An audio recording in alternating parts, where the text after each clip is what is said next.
IPL ২০২৫-এর মাঠে আবারও দেখা যেতে পারে মহেন্দ্র সিং ধোনিকে। চেন্নাই সুপার কিংসের হয়ে ৫ বারের শিরোপা জয়ী এই কিংবদন্তি ক্রিকেটার জানিয়ে দিয়েছেন চলতি মৌসুমে তার শেষ নয়। কলকাতার নাইট রাইডার্সের বিপক্ষে জয়ের পর ৪৪ বছর বয়সী ধোনি নিজে জানান তিনি এখনই অবসরের সিদ্ধান্ত নিচ্ছেন না। চলতি মৌসুমে মাঠে সীমিত উপস্থিতি ও টসের সময় দেওয়া এক মন্তব্য থেকে অনেকে ধরে নিয়েছিলেন এবারই হয়তো শেষবারের মতো ধোনিকে আইপিএলে দেখা যাবে। ড্যানি মরিসনের প্রশ্নের উত্তরে ধোনির বলা, পরের ম্যাচে আসবো কিনা আমি জানি না, কিন্তু ধোনি জানান তিনি এখনই চূড়ান্ত সিদ্ধান্তে পৌঁছাতে চান না। ধোনি বলেন, আমি বছরে মাত্র ২ মাস খেলি। আইপিএল শেষ হলে ৬ মাস থেকে ৮ মাস কঠোর পরিশ্রম করতে হবে, তখনই বুঝতে পারবো শরীরের সক্ষমতা কতটুকু। এখনই কিছু বলা সম্ভব নয়।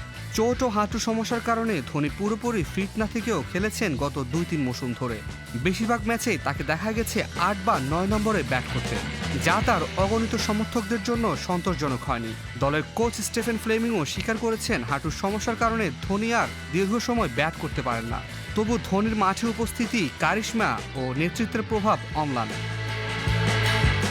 প্রাক্তন দক্ষিণ আফ্রিকার পেসার শন পোলক যেমন বলেছেন, তার কিছুই অর্জনের বাকি নেই, কিন্তু সে যে লিগ্যাসি তৈরি করেছে তার উপর ভিত্তি করে তাকে সিদ্ধান্ত নেওয়ার স্বাধীনতা দেওয়া হয়েছে।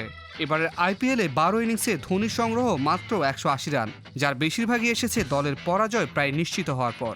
বড় ইনিংস খেলার সক্ষমতা কমলেও তার অভিজ্ঞতা ও উপস্থিতি দলের জন্য বড় শক্তি। সত্যি বলতে ধোনিকে আরও একবার আইপিএলে দেখা গেলে চেন্নাই দর্শকদের জন্য তা হবে বড় এক আনন্দের মুহূর্ত। তবে সিদ্ধান্ত একান্তই ধোনির। আপাতত বলা যায় শেষটা এখনো হয়নি।